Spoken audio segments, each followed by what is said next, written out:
Good day, everybody. I am Arwen Tiana B. Puño, the leader of Group 4.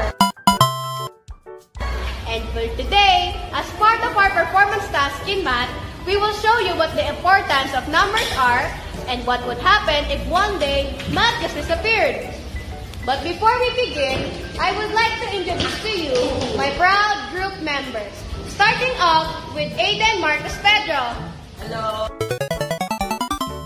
Next, we have Ariel Nevram Santiago. Hello. Up next is Isa Loris Padilla. Hello. Next, Juliana Isabel Rojas.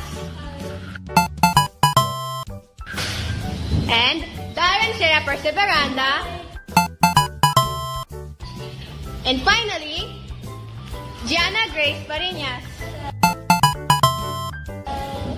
Okay, now that I have introduced to you my group members, let us begin our broad performance task. Good morning, everybody. Today, we have a very special guest.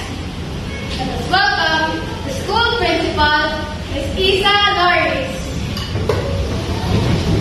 Good morning, Miss Isa. It's nice to see you today. It's nice to see you too. Okay, so please listen to Ms. Isa attentively and answer if you have any questions. Good morning, everybody. I have a few questions to ask you. Anyone can raise their hand and they will answer. First question: what is the importance of numbers and how will you use it in your daily life? Yes.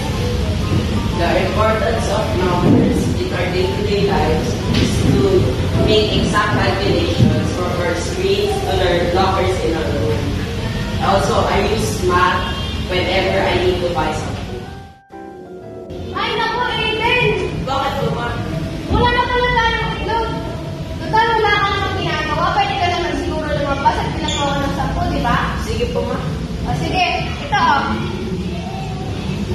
Ito na lang yung bayad mo. Magkano nga yan? Binigay ako ni mama ng 20 pesos. So may 40 pesos ako. Tapos isang 10 pesos.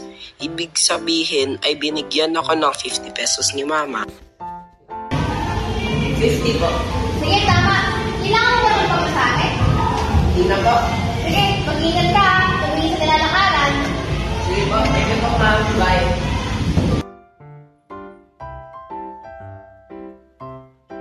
Hi, nakapit na ako sa wakas. Pabili po. Ano po yun? Meron po kayo ito. Meron po. 10 po.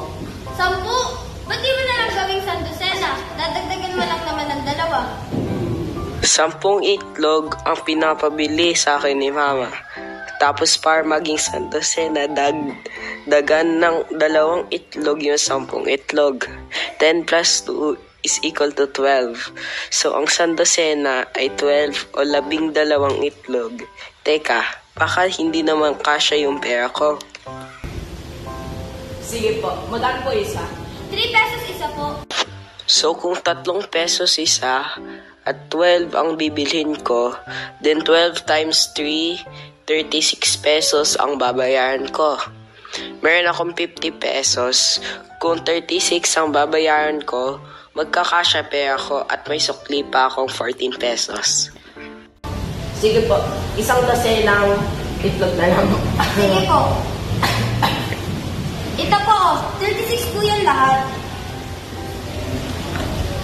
Ito po suklet. Po, thank you po. Thank you din po. Balik po kayo. Sige po. Bye. Very good, Aiden. Now moving to the second and last question. What would happen if there is no math for a day? Yes, Dad.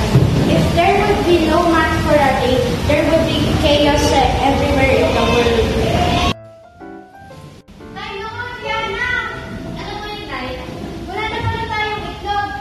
Wala ka namang ginagawa, di ba? Wala po. Sige, mabuti naman. O ito, ikaw na lang bahala kung bilang kung magkano yan. Yan na lang pambayad ko kung pumili ka ng itlog. Okay po. O, Darren. Ano po yun, ha? Samahan mo itong kapatid mo, pumili kayo ng itlog sa labas. Okay po. Sige, bantayan mo yan. At huwag mo hahayaang mawala. Sige? Sige po. Sige.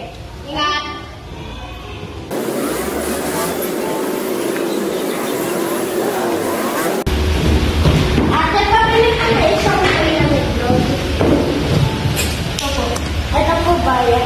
Tara na. Di ba masyado madami yung binigay mo? Eh, yung ano. Ate, nasan pa yung sukli ko?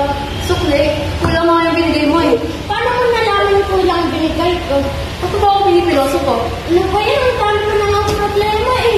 Boy, Ano nangyayari dito? huwag ka na makialam. Pinagtitingin na ng mga tao dito eh. Ayaw niya po kasi ibigay yung sukli sa akin. Oh. Kulang naman yung binigay niya. Kulang naman pala yung binigay mo eh. Paano niya alam na kulang binigay ko? Paano mo nga ba alam na kulang yung binigay niya? Ako nga yung tindera, di ba? Oh, siya naman daw pala tindera. Sige na nga, huwag na kayo mag-away. Magbati na kayo, mamaya nyo na lang yung pag-usapan. Sige. Tara na. Very good, Karen. It's all good today. That will be the end of our performance task. Thank you for watching. Bye! Bye!